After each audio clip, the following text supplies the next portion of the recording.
Welcome, everybody. Thank you so much for joining us today. My name is Michelle Lane, and I have the honor of being the Senior Director for Community Health and Wellness here at North Kansas City Hospital Meritas Health. And we have a really great speaker for you today. Not only is she a friend of mine, but she is an expert in this community. And this is really a critical session. I really think that we need to raise the awareness of this topic, and Jeanene is going to do a good job. So she's a community prevention specialist from Beacon Mental Health, and she's going to dive into the urgent issue of vaping today among our youth. And she has a really good understanding about addiction prevention, the youth health crisis that we're having related to this. And she's going to unpack some of the latest research on vaping risks, the social pressures that are fueling the rise of this behavior, and the trends that we're seeing with our local youth. She also is going to offer some practical tips and guides that can help us to be the best parents, educators, and community members that we are, to help support youth in making really informed and healthy choices. And it's so important, these relationships that we have with our youth. I think this really dictates and influences their health outcome. But this session is just really important to address this growing concern that we all have, and how to prevent a new generation of addiction. So please help me in welcoming Jeanene as our speaker today, and I'll let you take it away, darling. Great. Thank you, Michelle. I'm excited to be here with everybody to, again, just shed some light on this topic. And I'm just going to go right here to this first slide, just talking about what we're going to go over today. We're just going to hit the history and education related to the effects of vaping, also why it is so important to keep kids vape free, and then what parents and other trusted adults can do to make a difference. And so as we go through this presentation, hopefully you'll be learning some new information. Some things may not be new. It's not all rocket science, but just going through and seeing how you can make differences and changes in your life today, and little tidbits that can make a difference and a change in the youth around us. So number one, I just want to cover, I'm sure that we're all here because we care about kids' success. So keeping that at the forefront of our mind as we go through this presentation, just thinking about the importance of our role in keeping our kids healthy and safe. And then also, even though we are talking about how important it is to be vape free, and with this, we've called it a pandemic of the vaping coming into our society and so many kids becoming addicted to this, we do just want to not fall into that fatalism of everybody is going down, but just reminding us that actually most kids are not vaping. And so we are just trying to keep that as our forefront also, that most kids aren't, some kids are, and we want to continue to keep that trend going down versus up. But here locally in our Northland area in Kansas City, there are 95% of 6th through 12th graders that are not using vape products. And so I'm going to scooch us over. That is according to the 2024 Missouri Student Survey. And just to show a little bit of the stats on that, this is the past 30-day e-cigarette use for Platte, Clay, and Ray County for 6th through 12th graders. And so that black line that you see across the top is representative of Missouri as a whole. And then that orange line is for the Clay, Platte, Ray. And you see from 2018 and going down, we are at a slight decline each year of 2.2% due to this survey, where students self-report if they've used in the last 30 days. Now, again, knowing that that is self-reported, and knowing that there is only a percentage of kids that are taking the survey, there's always room for there to be some difference, but we do know that there is a majority of kids that are not using. And so why do we still care about this? Because even though there is 95% of kids not using, there are 5% that are, and 5% of the nearly 17,000 Northland youth that took that survey adds up to 850 kids.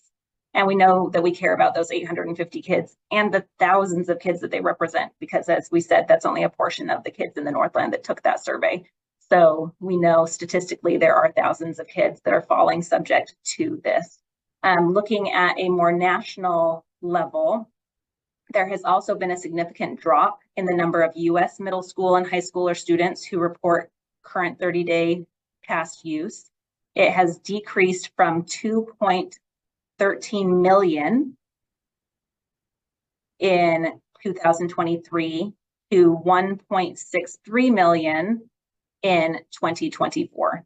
So again, it's a beautiful seeing that decrease down, but we're still talking about 1.63 million youth that are still using these products. And we also know that those numbers have been dropping from 2019 when we saw our biggest spike, and it was 5 million youth reported using e-cigarettes. So that is why we still feel like this is so important. We want to cover just a little bit about why kids engage in these risky behaviors. In prevention, we call these the big 4 risk factors of prevention. So the perception of harm, if they feel like it's safe or not safe to use a product. If they don't perceive it as harmful, then they're more likely to engage.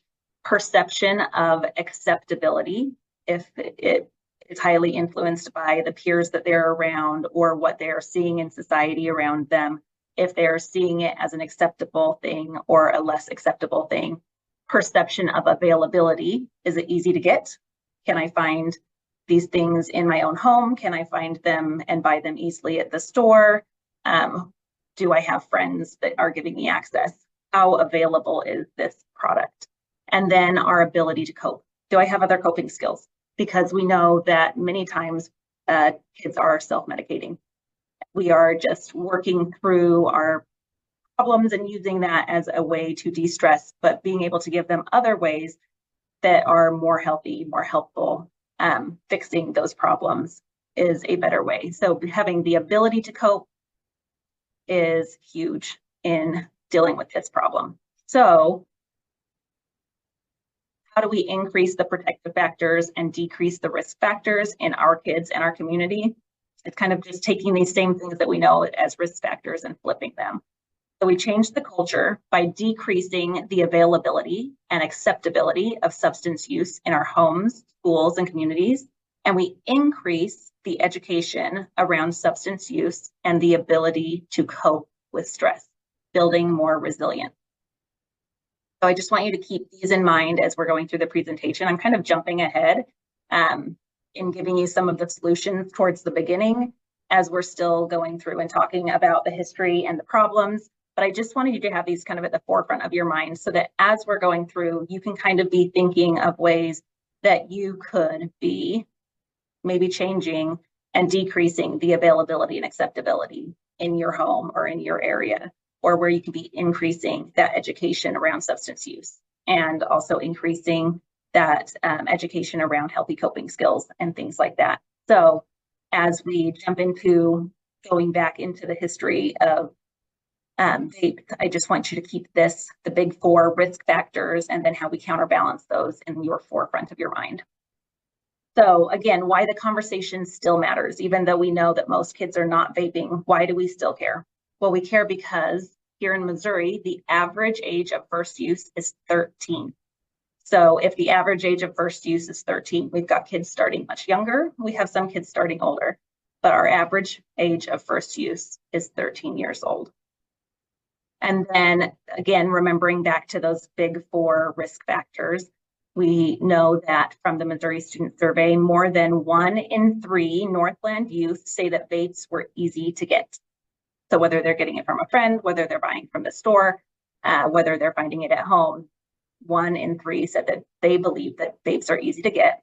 And almost 1 in 4 Northland youth don't see vaping as harmful. So in that survey, we check through some of those things, which just helps give us a better guide on where we can increase in our education, where we can make a difference, where we need to focus some of those efforts. So looking at that, we know that we still need to help decrease in availability, and we still need to increase in education around the harms of vaping. And then again, why the conversation still matters. There is one school that reported 200 vaping incidents in 2023 to 24, and it involved just 50 kids. So what that's telling us is kids are becoming repeat offenders.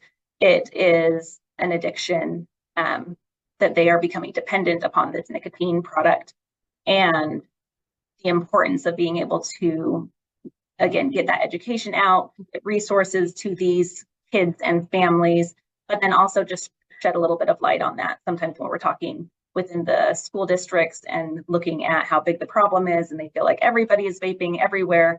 But then when they really look at it, it's like, because I'm dealing with this all day long, but it may be the same 50 kids that are kind of going through this cycle. But again, we still care about those 50 kids. And juvenile law violations for ages 10 to 17 increased in all three of our counties between 2021 and 2022. So these are the reasons why, even though we are so excited that there is a downward trend, that we still just feel like this is so important to keep our eyes on, to keep pushing forward in the effort, and to continue this education. Age of first use matters. Now, this slide is based on alcohol, but it is very similar with any substance use. But this is just showing why it is so important for us to delay first use in prevention. And so if you can see to the farthest on the left, that is age 13 and younger. And it's the percentage of alcohol use disorder in all that were surveyed. So out of all that were surveyed, those in the 13 and younger age group, 47% of them had a alcohol use disorder. But then as you move down the line to a 14-year-old, it dropped to 45%. And then as it continues to drop down, as we get all the way to age 21 and above, it drops to 9% of all those who started using or started drinking alcohol after the age of 21. There was only 9% that had a alcohol use disorder. So that is why in prevention, we are always just so that it's so important to delay that first use, because our brains are still developing up until age 25 or into our mid-20s. And so when that substance, whether it's alcohol, whether it's nicotine, any substance that is introduced into that brain while it is still developing, it has much more likely effect of hooking onto that and becoming dependent upon it. We know that 9 out of 10 adults with a substance use disorder started using before the age of 18. So again, going back to that same graph, if 9 out of 10 adults with a substance use disorder started before the age of 18, if we can just continue to push off that first use, maybe never have a use, but if we can get them through that adolescent phase without having their first use, then our substance use disorders rate would begin to go down in adults as well. Okay, the next thing that I want to dip into is just recognizing that youth are the victim in this. So sometimes we get stuck into, these are kids making bad decisions, and maybe we're putting some of that blame back onto those kids. But I just want to point out that the industry is kind of built up against them. And so youth are the victims, and we just want to not place judgment upon those that are using or choosing to use, but try and find a way of how we can help in the situation. Especially in prevention, we sometimes look at different analogies where we're trying to change the environment and the culture. And instead of looking at this problem as someone's continually tripping over the same area in the rug, instead of just looking at this person saying, why are they continually tripping over this area in the rug? Like there's something wrong with that person. Why don't we just go fix the rug? Maybe just change that up a little bit, change the environment into the point that it is easier for people to be successful. So we are continuing to look at ways that our kids can be successful by how we can make changes in their environment as well. So again, looking at them being the victim, there is intense marketing, easy availability, increased potency, efficient and sexy delivery devices, profitability, misinformation, and all of that is created by adults. So we need to be the adults that are trying to help on that opposite spectrum, trying to help these kids. We're going to talk a little bit about the tobacco background. If we jump back in history and we look back to cigarette use and cigarette ads, I just like to look back thinking, if we knew what we knew now, would we have fallen privy to some of these things? As you just kind of look at sometimes how silly it may look that the doctors were advertising the cigarettes, or that it was being pushed as a weight loss option, or that there were cigarettes that were specifically made for asthma control. And we look at it now and we think, how in the world could it have been advertised like this? But if we notice that big tobacco has kind of gone through that scheme and it is making a lot of money, and it's going to continue to go through some of those same playbooks. If we can look just over a total of the past 30-day use for Clay, Platte, and Ray County over alcohol, marijuana, and cigarettes, you can see this is just going back from 2010, but we're seeing that steady decline, and especially there in the cigarettes, it is making that big plummet down because people started to get more savvy. We started to realize the harms and the health effects and cancer and all of the different things that we had, and there were so many different efforts that were going forth to get that education out to the public and let them know. So our youth cigarette rates were dramatically dropping. But around that same time as those rates started to drop, we also know that they came out with a new product, and they developed the electronic cigarette, also known as e-cigs, also known as ENDS, electronic nicotine delivery systems, and more commonly these days known as vapes. But I just wanted to make sure that education was out there. All of these names are all the same product. They did start at that electronic cigarette because they were slowly switching over. And then you see this ad, why quit, switch to blue. So they're just saying, why quit cigarettes, just switch over to the e-cigarettes. They were being advertised as a cessation device. They were being advertised as safe, or at least safer. And they still have the connotation of being safer, but there's a lot of unknowns, and there are a lot of knowns to the negative health effects that we are still seeing from them.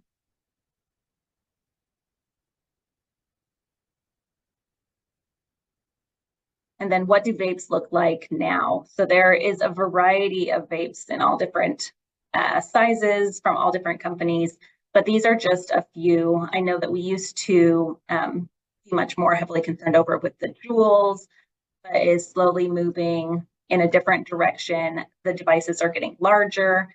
Many devices that we're seeing now is that Juul head, which has 5,000 puffs.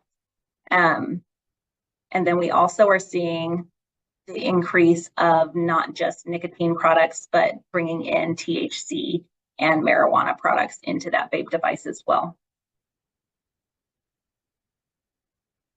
We're often asked how the cigarettes compare to the e-cigarettes as far as how many cigarettes for each vape.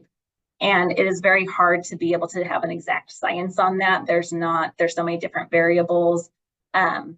But this from Stanford Medicine is a great tool that we use to kind of help show how many cigarettes it could be equivalated to. It just depends a lot upon the amount of nicotine that is in each product, and then how much nicotine, how much liquid can be held within the vape, and then also depending upon the puff that is being taken and the style of that inhale and the length of the inhale of each individual user. So we do not know the exact amounts, but there are relatively from this about 20 cigarettes, excuse me, there is about the same as 20 cigarettes in the one pack there, or in the ELF bar all the way over to the right, that's about the same as 590 cigarettes. So that is a lot in one handheld device. And that is something, especially as we are going through and seeing this with our youth, as the devices are getting larger, they are easier to also share with friends. They are easier to pass around. They are getting more cost effective in that respect as well. And so that is what we do know is the most important aspect to look at. Compared to Juul, they have increased 10 times in size and 12 times in the amount of nicotine that is held in each of the vape devices. And then these are also what vapes may look like. they've changed a lot as time is going on, and we just kind of laugh and say that you're not marketing to kids with these, but they have some that look like cartoon characters. They have a newer device that has come out that says the first vape entertainment system, and it has a video game attached into it so they can play Pac-Man or Tetris while doing this. And we did have an area school that had a resource officer that said they had confiscated one of these game devices lately, so they are in our area. They also have many companies that make products that are a little bit more discreet, like this smartwatch that is a vape. I don't know if you can tell on that very bottom right-hand corner is a space where you can get your inhale. And then they also have jackets and backpacks and all kinds of different things. But this is a jacket that has in the string tube that can release the vape device.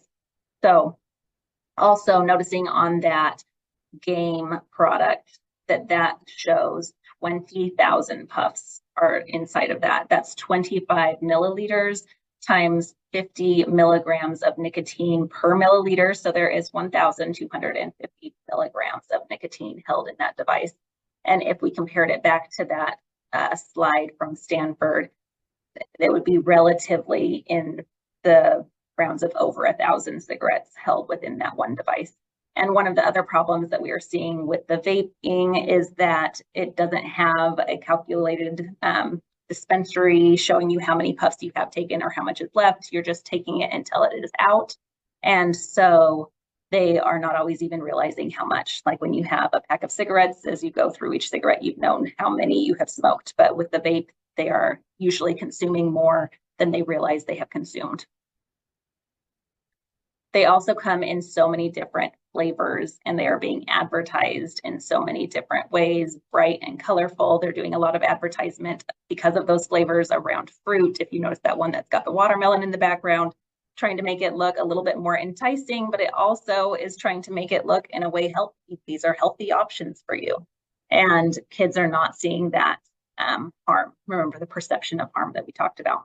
Nearly 90% of youth e-cigarette users do report using flavored products.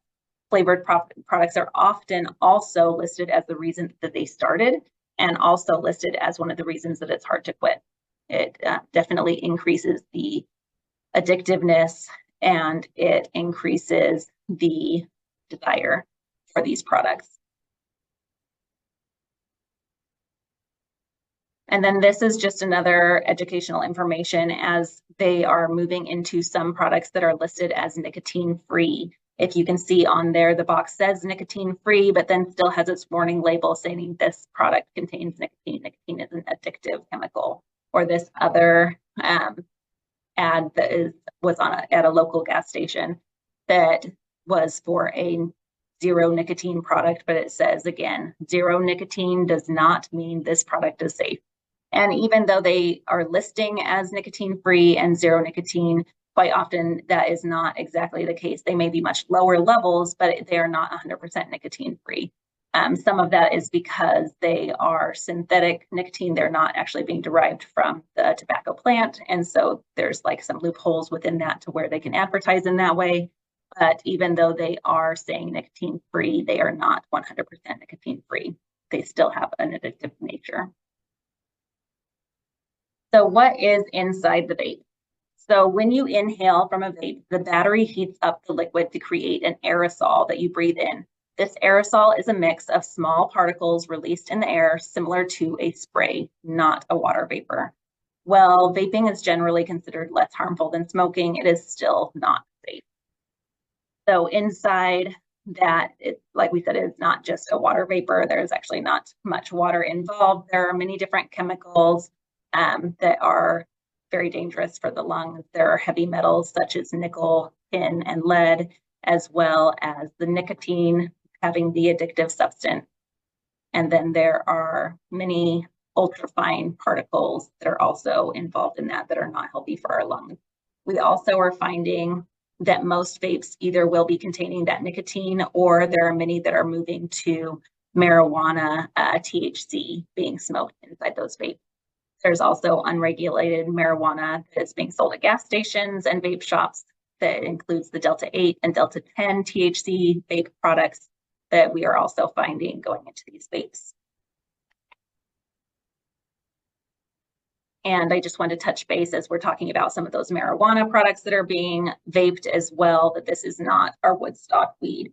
So back in 1970, the THC level of weed was around 2 to 3% THC.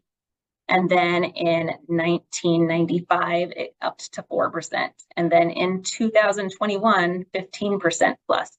And then since the legalization in Missouri, 15% is at the low end of what consumers can find. The average strand of marijuana sold in dispensaries is 17% to 28%, and the average THC is contains in vapors and waxes is 40% to 90%.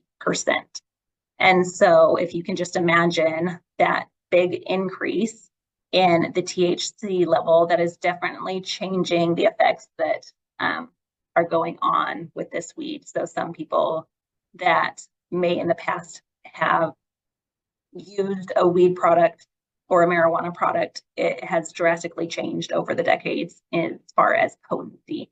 And the THC is the chemical compound found in the cannabis that is the main psychoactive ingredient in the plant. So increasing those levels of THC is going to increase those psychoactive side effects. So there was a New York Times article, sorry, the word that escaped my brain for a moment, that is listed as psychosis,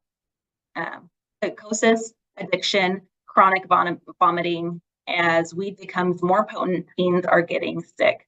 And so they were just making mention that with those THC levels getting close to that 100%, it is not the same cannabis as before, and it is creating many problems. And so here are some risks of youth vaping, not just in the cannabis side, but just in vaping in general. It is harmful to the brain development. As we talked about before, that brain is still developing until around age 25 or into the mid-20s. So it is harmful to that development. The risk of nicotine addiction is higher. And then there is a risk of negatively impacting learning, concentration, and memory, lung inflammation, potential for permanent scarring, lung disease and increase of lung infection, dry cough, wheezing, shortness of breath. Nicotine raises blood pressure and restricts blood flow, weakens the immune system. And then youth that are vaping e-cigarettes are 4 times as likely to start smoking cigarettes. So as they had advertised it so much as a cessation device, and some people have used it as a cessation device, it is found more and more common that kids or adults are starting using vaping that had never smoked before. They are starting it as the first product and then sometimes moving on to cigarettes as well. It also increases the risk of future addiction to other drugs. And the long-term effects are still unknown. Like, it took us many years to know the cancer effects that came from smoking cigarettes. We still are in that waiting game to what the long-term effects are of these e-cigarettes.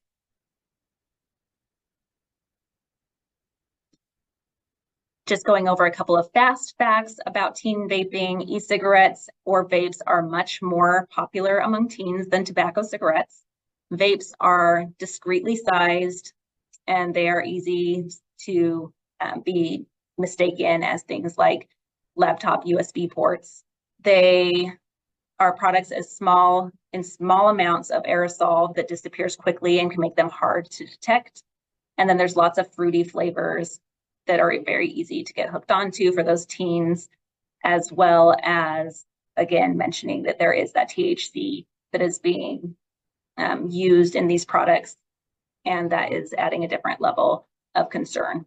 Warning signs to be looking for in your teens or children: nosebleeds, increased irritability, restlessness, sleeplessness, reduced caffeine intake, increased thirst, dry mouth, which is sometimes called vapor's tongue, increased facial blemishes or slow wound healing, increased risky behavior, frequently using the bathroom, unfamiliar tech, containers, wires, or chargers, fruity, minty, or sweet smell. That is one that is often talked about, is maybe a sweet smell on the breath.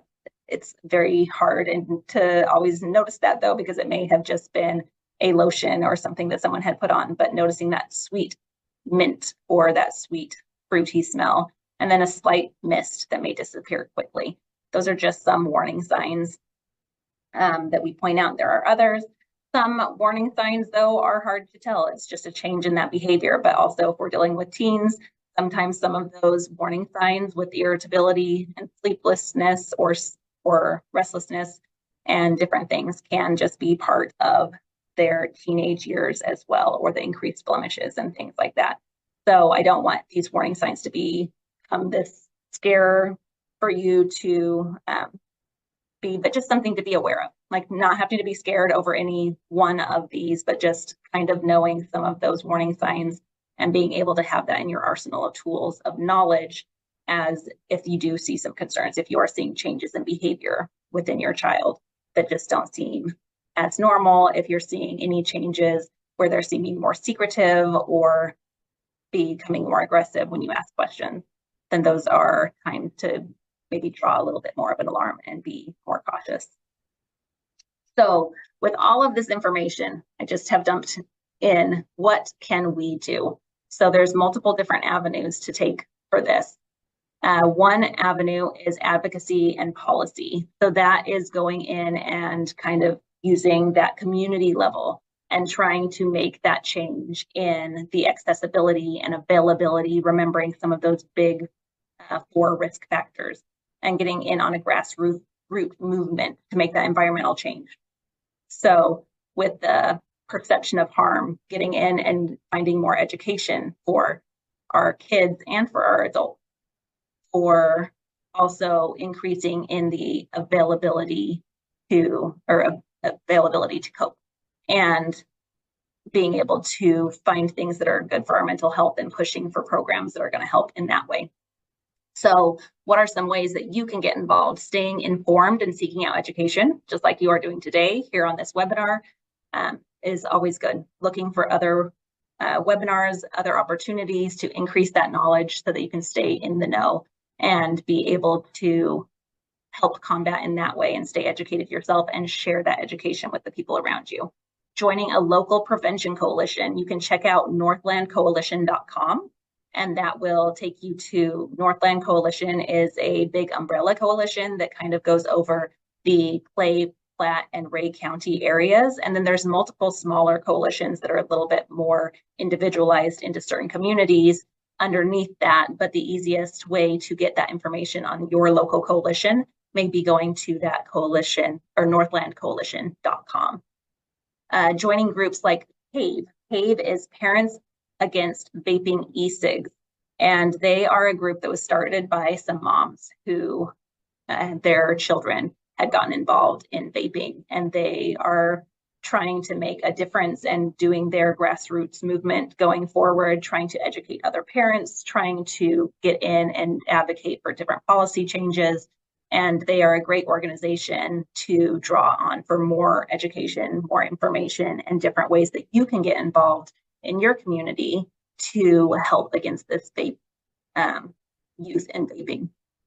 And another option is to write a letter to the FDA asking to get flavored vape products off of the shelves.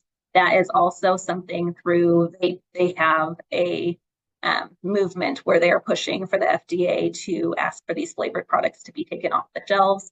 And so if you go to the vape or the PAVE website, they have information on how to get a hold of the FDA in that magnitude as well. And just to share a little bit of light, I don't want to go too far into this, but just some education point regarding to the FDA. The Family Smoking Prevention Tobacco Control Act requires that e-cigarette companies go to the FDA for authorization before bringing products to the market. authorization can only be granted if the companies marketing the products first prove their products are appropriate for the protection of public health. And as of June 12th, 2024, there were only 23 e-cigarette brands that had been authorized for sale by the FDA in the United States, and none of those were flavored beyond tobacco. More recently, I think they have authorized a few different flavors, but I believe they were all menthol. All of those fruity flavors and candy flavors have not been authorized by the FDA, and they are technically on the shelves illegally. So Cave was sending letters to the FDA asking for those flavored products to be removed off of the shelves for the FDA to step in. The FDA is making a lot of different moves with the Justice Department and sending out letters to different distributors and trying to start the process of getting those off of the shelves. But it is kind of a slow process from our perspective here in prevention, and looking to see how we can help even at a more local level may be the way that we need to go. It was said also that the brands that kids are using, the top 2 e-cigarette manufacturers are in China, and the number 3 and number 4 are domestic. It is illegal to sell flavored vapor products in China, but they are making them and selling them here in America. So just some information if you want to do a little bit bigger dive into that, you can check into that Parents Against Vaping e-cigs website, as well as just doing some of your own searches in that respect. Another way for you to get involved in advocacy and policy is staying up to date on local efforts in policy change.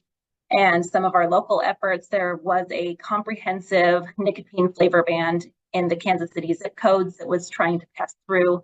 It currently has been put kind of at a hold still, and they are switching to try and get a stricter enforcement law for tobacco and nicotine retailers to just really try and stop from the sale of minors, and a little bit stronger hold on the enforcement there. There's also the statewide Tobacco 21 bill that is trying to be passed. That we do have a Tobacco 21 nationwide that is a federally, so the law is to not be able to sell to anyone under the age of 21 for tobacco products. At our current state law, it is still 18. It has not switched up to that 21, but that federal law does come up over the top of that state law in that respect. So it is in all of our areas, 21 is the age for tobacco sales. But we would love to get that state law also to reflect that same age. However, when it is always trying to go through, big tobacco is always trying to get pushed to have to have preemption added to that, which preemption would make it so that there would not be any local laws that could be stronger than that law. And so it would start to erase any bans that have been put in for a flavor ban or for anything that would make it a stricter policy in your local area. And so it is important to just always be mindful of that, even if it sounds like a good idea to be pushing that statewide Tobacco 21. If preemption is hooked to it, it would actually not be favorable for prevention. So those are, that before was looking at kind of the community effort, but if you just want to get down into the more personal home front level, parents have power, caring adults are key. So whether you're here on this presentation as a parent, or if you are a community member that this is affecting your job or just something that you're passionate about, whether you have kids of your own or you just have youth and kids in your area, caring adults are vital to kids' success. So I'll be talking a lot towards parents here in this next section, but please remember that regardless of your family dynamic or regardless of your role, that you can always counter that over to just how a caring adult can come into effect of these things. So we know that more than 80% of 10 to 18-year-olds say that their parents are the biggest influence in their decision whether or not to use alcohol or other drugs. So 80% say that your voice matters. We have this ad saying, parents, you are rock stars. You're the sunscreen toting, seatbelt enforcing, curfew setting rock stars. You've spent your life protecting your child, so don't stop now. Parents who talk to their kids and teens early and often about the harms of underage alcohol and drug use can cut their risk of using these substances by 50%. So that is why we recommend having these conversations often and early. And then we have the 4 C's of prevention. So we have care, connect, communicate, and pay careful attention. So care is educating yourself about harmful effects of substance use on the brain and making it a priority to protect your child from engaging in early substance use. Connect falls into the realm of connection is key to prevention. Kids that have stable, consistent, and healthy relationships with adults are more likely to make safer decisions and live healthier lives. And then communicate. Make it clear to your child that you don't approve of them using alcohol, marijuana, vapes, and other drugs, but be curious and open-minded about their experiences. And then pay careful attention.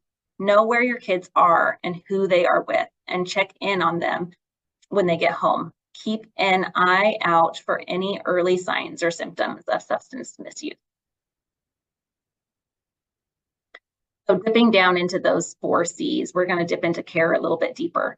Care can go into many different realms, but if we think about how we care for our kids, we have care and safety down when it comes to young kids. When we have our baby gates and our locks on all of the cabinets, and we have helmets for when they're riding their bike, and we teach them good health. That picture, they're teaching how to brush teeth. We know how to work with kids when it comes to care. We know about those baby gates. We know how to keep them protected from those dangers underneath the kitchen sink. We have done a lot of work and effort towards that. But what we do need to keep in mind is as those kids begin to grow and they turn into teenagers, sometimes naturally, because they're becoming more independent, we kind of relax back off a little bit. But are there still areas where you can add extra care and safety measures for those teenagers? What does that look like? What do baby gates look like as we get closer into those teenage years?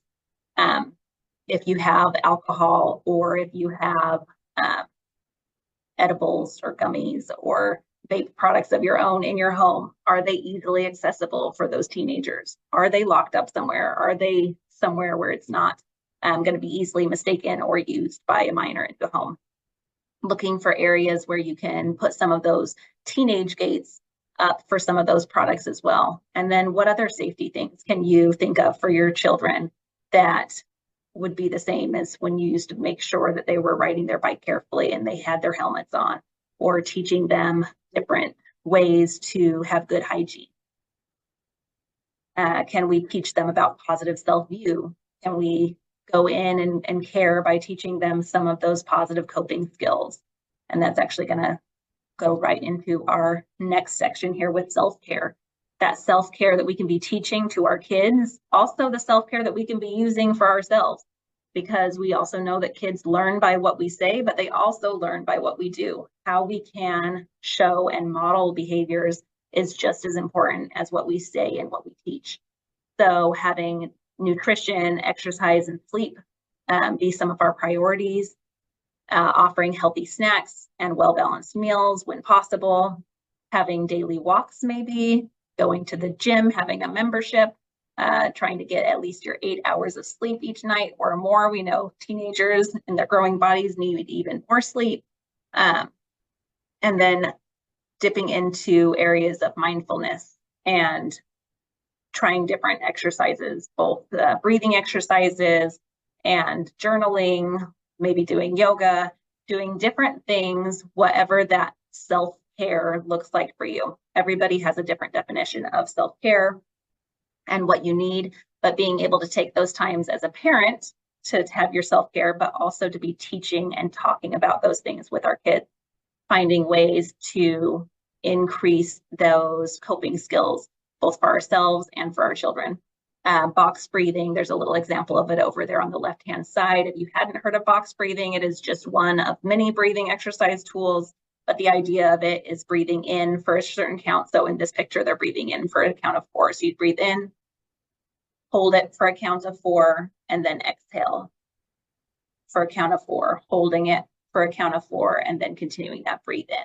And what that does is you're going through that box breathing. It's regulating that breathing. It's taking our heart rate down. It's calming us down. It's also giving us a distraction from whatever we may have needed that distraction from.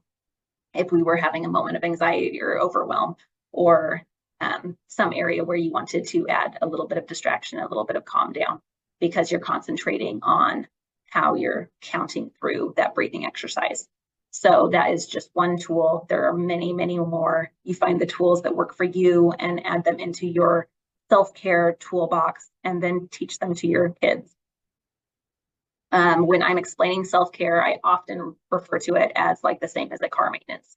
We know very well that our car needs gas and it needs to have regular oil changes, or at some point we may be stuck over on the side of the road, or we're breaking down somewhere.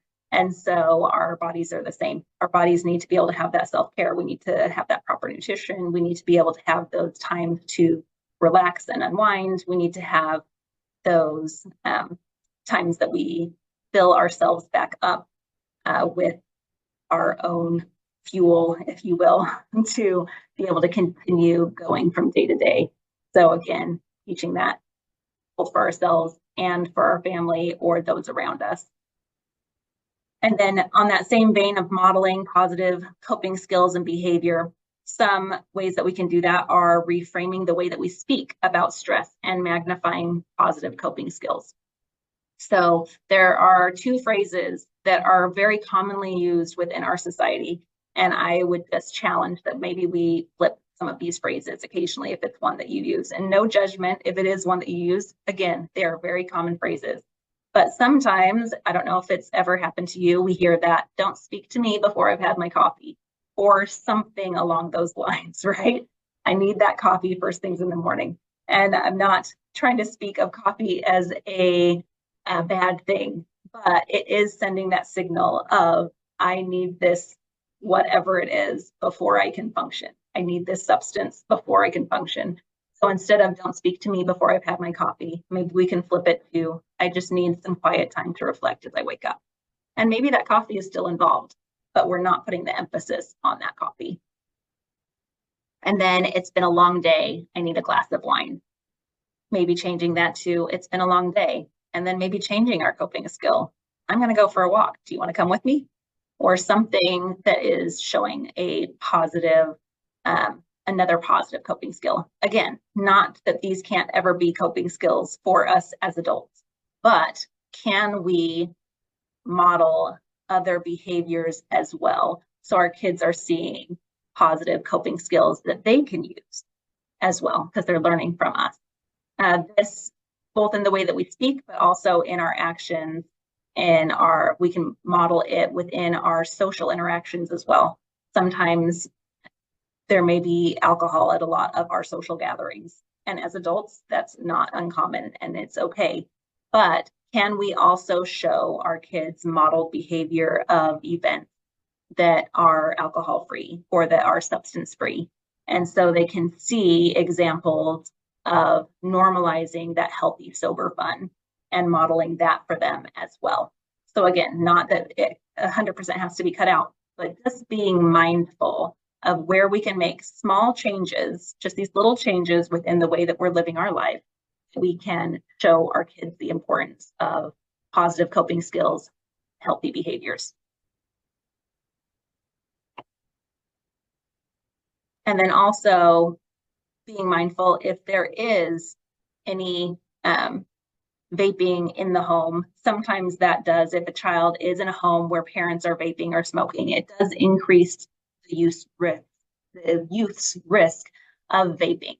And so just being mindful of that and looking at the ways that you address conversation to be able to help the youth understand your stance on vaping, but also the importance of adolescent brain development, and why it's even more important for that youth not to be using a substance even beyond an adult use. And then continuing down that line of our 4 C's, we're onto connection. So connection is key to prevention. Sometimes connection is even used as a term that people will say is the opposite of addiction, because we are all craving that need of connection. We are needing a listening ear. Sometimes as adults, we love that listening ear. Our kids want that listening ear as well. So if we can listen, pay attention to what their needs are, find those ways to connect, spending time together, screen time versus eyeball time. Sometimes in families, we get stuck in our own little worlds with our screens in front of us, my family included. I've got 3 teenagers of my own. And I do know that there is sometimes a struggle to get away from screens and get those eye times and get that time spent together, but it is so valuable and so important. And then if you have been having those conversations, making sure that you're following up. If you had a conversation and you are listening and paying attention, coming back and following up again and checking to see how they're doing, not thinking that it's just a one and done conversation. And then thresholding. Thresholding is the idea of saying hellos and goodbyes and checking in as you get home for the day, or as someone else gets home for the day, or as you're leaving for the day, as you're coming across that door threshold, just having that experience that you're seen and heard, that people notice when you've come and they notice when you're going. And that's kind of a simple and easy way to just make sure that we are making those connection points with our families, and or in your workplace or in the school building, wherever this falls into your life.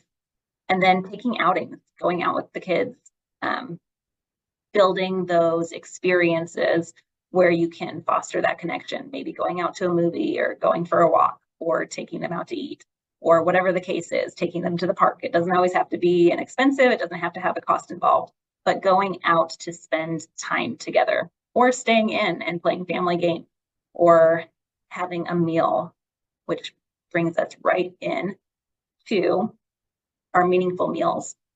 Meaningful Meals is a program that we campaign that we speak about often, because there is some scientific data that backs the importance of having mealtime together. 20 minutes a day, 4 times a week for healthier, happier kids is this ad. But the studies have shown that it lowers the rates of substance use and depression.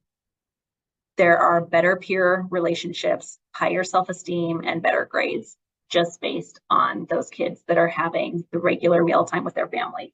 And it's much less about the meal that's being had and much more about those 20 minutes of connection, those 20 minutes of meaningful conversation.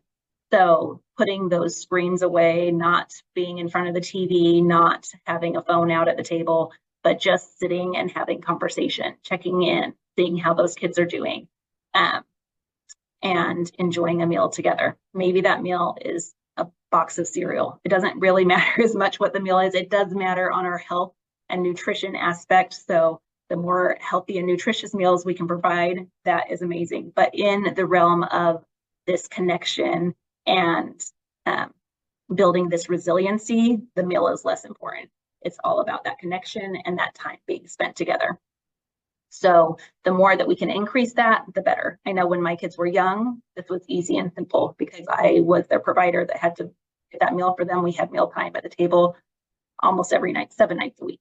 But as they have turned into teenagers, it has become more of a struggle trying to get all of our family schedules to coordinate and do these things. So the 4 times a week for 20 minutes is sometimes a challenge, but trying to push towards that, or adding in, it doesn't always have to be a dinner time. Sometimes that might be a lunchtime or a breakfast time, or sometimes it's just at the end of the day and it's not over a full meal, but we're just gathering together to have those conversations, maybe pop some popcorn and sit and talk about how the day went at the end. Just finding whatever connection points you can.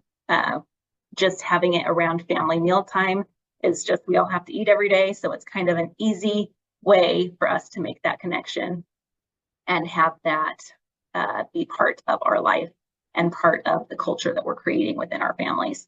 So however you can work to increase that and increase that connection time is incredibly important for our kids. And then that falls right into our communicate. Communicate, both like we were talking about over those family meals, but communicating in any way, talking early and often, especially about substance use, keeping it low key. It doesn't have to be this big monumentous talk. Like, come on, kids, let's sit down. We're talking about this right now. But try and find ways where it's just coming into our natural life. Maybe you see an ad at the gas station and you can point it out and ask a question about what your kids think about that product. Or you can find a natural way watching a TV show or wherever it comes up. And if it doesn't come up in a natural way like that, you can bring it up just as a topic that you want to talk about. But finding ways to integrate it into your conversations and build in those healthy coping skills is very important. But also remembering that it's not just a one and done education moment, but that it is something to continue to weave in to those conversations. And then it's important to set an expectation before your child goes out with friends or is going to a big event, like before prom, before graduation, before homecoming events, or any of these things, especially with teenagers, is setting those expectations early and ahead of time. What your hopes and dreams are for them for those evenings and what your expectations are, like we talked about with those stats earlier, remembering that 80% of 10 to 18-year-olds say that their parents are their biggest influence in decision for not using alcohol and other drugs. And parents who talk to their kids and teens early and often about the harms of underage alcohol and drugs cut the risk of these substance uses by 50%. So we can't stress that enough, how important it is to have those conversations. On your conversation goals, showing the disapproval of underage drinking, vaping, and other drug use is important. Showing that you care about your kids' health and wellness and success is important.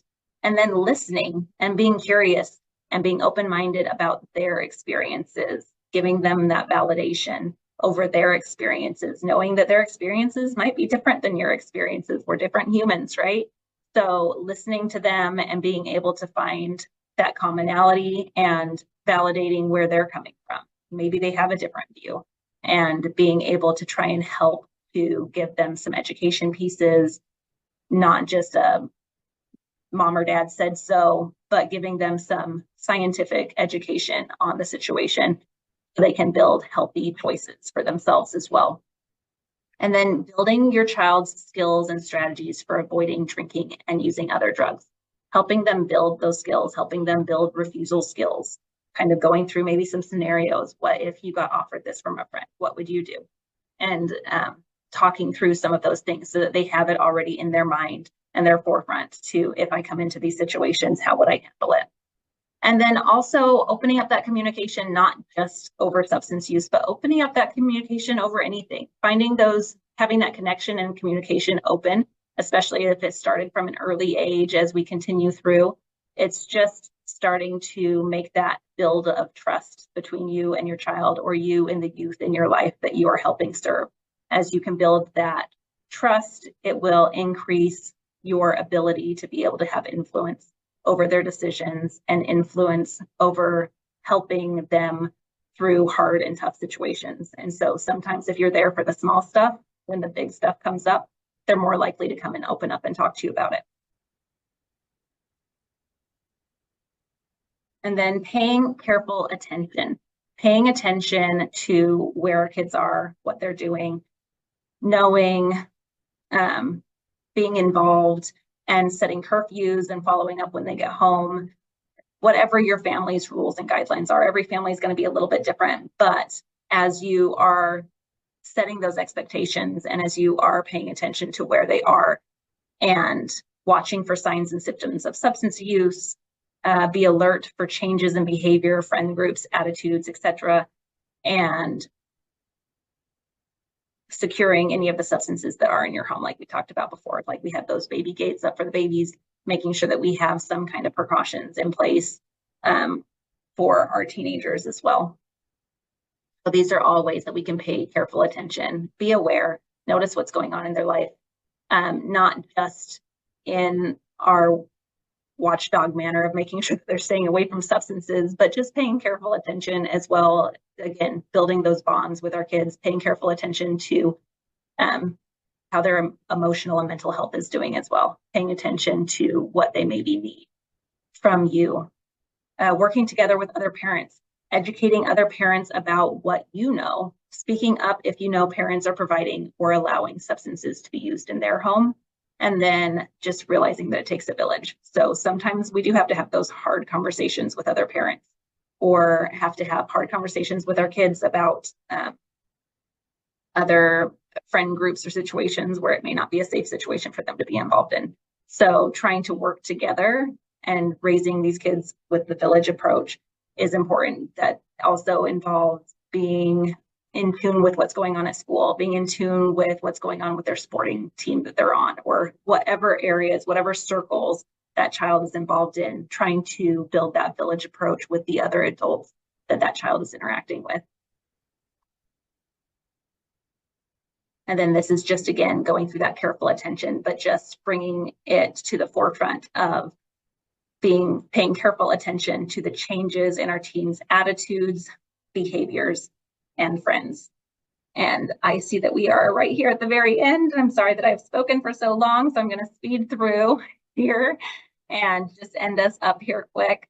But I did want to just show this number 5, support teens who want to quit vaping. There is the mylifemyquit.org, or you can text break free to 88709. So I just wanted to make sure that resource was given out.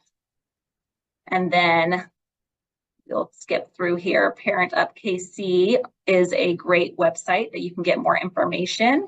There are all kinds of information sheets that you can be downloaded from there. So again, that's parentupkc.com.